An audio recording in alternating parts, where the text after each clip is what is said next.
Assalamualaikum warahmatullahi wabarakatuh.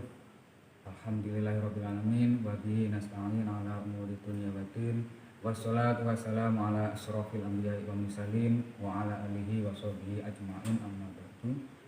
Bagaimana kabarnya hari ini anak-anak? Alhamdulillah, saya harap keadaan kalian dalam keadaan sehat walafiat dan tetap dalam lindungan Allah Subhanahu wa taala. Amin amin ya rabbal alamin. Semua hadir ya anak-anak, meskipun ada beberapa teman kalian hari ini terpaksa izin ya. Seperti hanya Sahrul Aswiyani dan Ulinuha Setio Budiman. Hari ini izin karena keperluan keluarga atau karena ada hajatan. Kompak sekali ya dua anak ini. Gak apa-apa lah, ini mungkin ya karena kebetulan saja ya.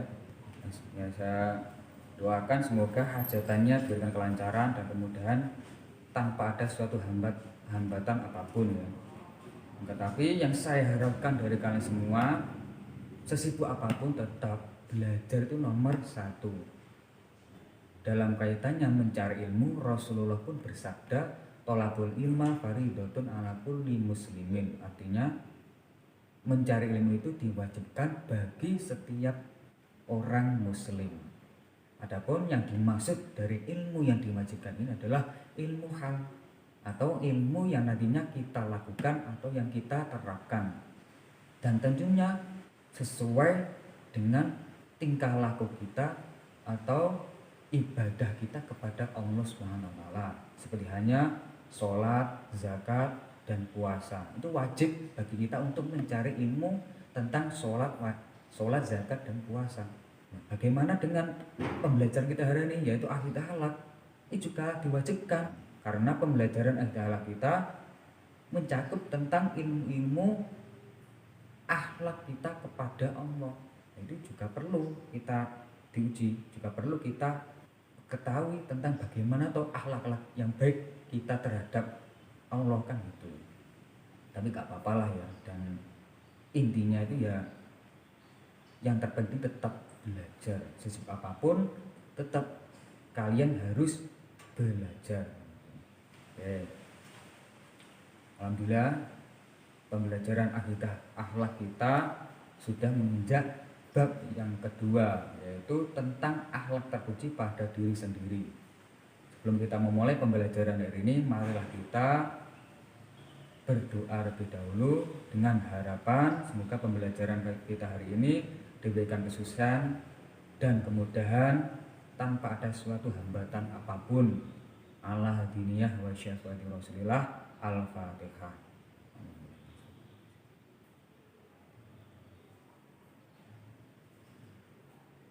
Oke, langsung saja ya anak-anak. Siap ya untuk mengikuti pembelajaran hari ini? Oke, siap.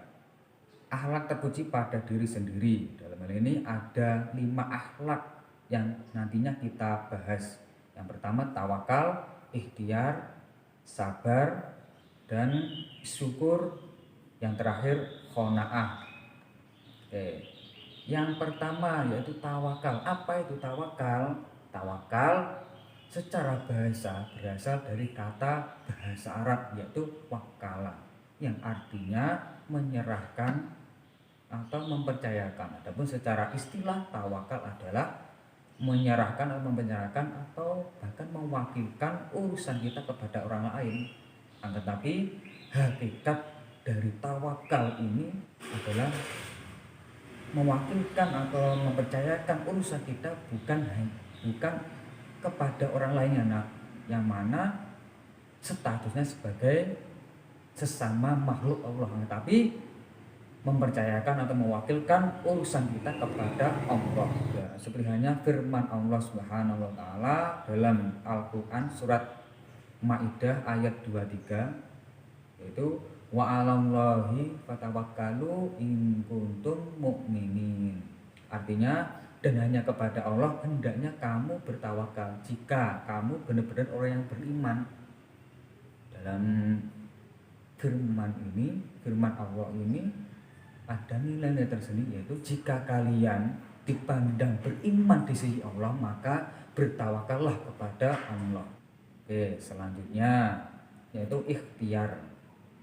Adapun ikhtiar secara bahasa yaitu memilih, secara bahasa ikhtiar itu memilih. Adapun ikhtiar secara istilah yaitu usaha seorang hamba untuk memperoleh apa yang dikehendakinya. Ikhtiar itu intinya itu usaha. Adapun dalam hal ini orang yang dikatakan ikhtiar itu bagaimana? Yaitu orang yang memilih suatu pekerjaan, kemudian ia melakukan pekerjaannya dengan bersungguh-sungguh agar mendapatkan keberhasilan atau kesuksesan. Dalam ini Allah berfirman dalam surat Ar-Ra'd ayat 11. Innallaha la yughayyiru ma biqaumin hatta yughayyiru ma bi anfusihim. Artinya sesungguhnya Allah tidak mengubah keadaan sesuatu kaum sehingga mereka mengubah keadaan yang ada pada diri mereka sendiri. Sehingga jika kita berlandaskan dari firman Allah ini yaitu pada surat Ar-Ra'd ayat 11, yang dimaksud dari mengubah itu bagaimana, yaitu mengubah pada diri saya sendiri atau mengubah diri kita sendiri dengan melalui berikhtiar. Itu yang dimaksud mengubah ini seperti ini. Adapun contoh-contoh ikhtiar yang kita temui dalam kehidupan sehari-hari itu banyak sekali, karena Allah memberikan kebebasan kepada kita untuk berikhtiar dengan satu syarat, yaitu tidak melanggar syariat atau ketentuan-ketentuan Allah Subhanahu wa taala. Seperti hanya kita belajar itu juga dikatakan ikhtiar. Kita belajar untuk meraih ilmu manfaat atau meraih kesuksesan. Ada kalanya orang kalian berikhtiar dengan bekerja untuk memperoleh penghasilan agar orang tua kalian dapat memberikan nafkah pada kalian. Sehingga dengan mulai belajar kita akan mendapatkan suatu perubahan yang dulunya kita tidak mengerti apa itu tawakal, apa itu ikhtiar. Dengan belajar sehingga kita lebih tahu apa itu ikhtiar, apa itu tawakal. Selanjutnya bagi orang tua kalian yang bekerja juga akan mendapatkan sebuah perubahan, yaitu yang dulunya belum bisa atau belum kecukupan dalam kehidupan sehari-hari, dengan bekerja orang tua kalian akan mendapatkan kecukupan atau nafkah-nafkah yang dapat mencukupi keluarga. Oke. Selanjutnya tentang sabar. Adapun sabar dalam segi bahasa itu apa toh? Sabar dalam segi bahasa adalah berarti menahan atau mencegah atau tabah. Itu dalam segi bahasa. Jadi sabar adalah menahan atau mencegah. Selanjutnya sabar dalam segi arti istilah, yaitu menahan diri dari sifat kegundahan atau dari sifat rasa emosional, kemudian menahan lisan dari keluh kesah, serta menahan anggota tubuh dari perbuatan yang tidak terlarang. Dalam sabar dalam konteks ini, sabar mengandung 3 aspek, yaitu aspek lisan, aspek badan, dan aspek qalbi atau hati atau hati. Yang pertama, sabar mengandung lisan, yaitu mencegah dari lisan yang keluh kesah atau sambatan. Jadi sabar tidak boleh sambatan, jadi mengucapkan keluh kesah atau sambatan. Yang kedua, dalam segi qalbi atau hati, jadi dalam sabar ini kita harus mencegah dari rasa emosional atau dari sifat emosional kita. Selanjutnya dalam segi badan atau perbuatan, yaitu perbuatan kita jangan sampai tidak terarah, harus terarah sesuai dengan tujuan kita. Dalam hal ini Allah berfirman dalam Al-Quran surat Al-Anfal ayat 46, yaitu wasbiru innallaha ma'as-sabirin. Artinya sesungguhnya Allah berserta orang yang bersabar. bangun ini kalian harus meyakini, ya biar kalian memperoleh akhlak yang sabar ini, kalian harus meyakini bahwa Allah itu bersama orang-orang yang bersabar. Sehingga jika kita melakukan sesuatu, belajar akhlak ini tentunya harus dilakukan secara sabar, sehingga kita yakin bahwa Allah itu bersama orang yang bersabar. Oke, selanjutnya bersyukur atau syukur. Syukur ialah sesuatu yang menunjukkan kebaikan, itu dalam segi arti bahasa. Syukur adalah menunjukkan kebaikan. Adapun syukur secara istilah yaitu memberikan pujian kepada Allah dengan cara taat kepadanya, tunduk dan berserah diri hanya kepada Allah, serta beramar ma'ruf nahi munkar.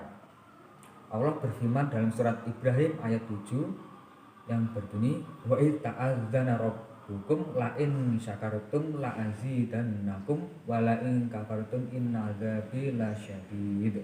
Artinya, dan ingatlah juga tatkala Tuhanmu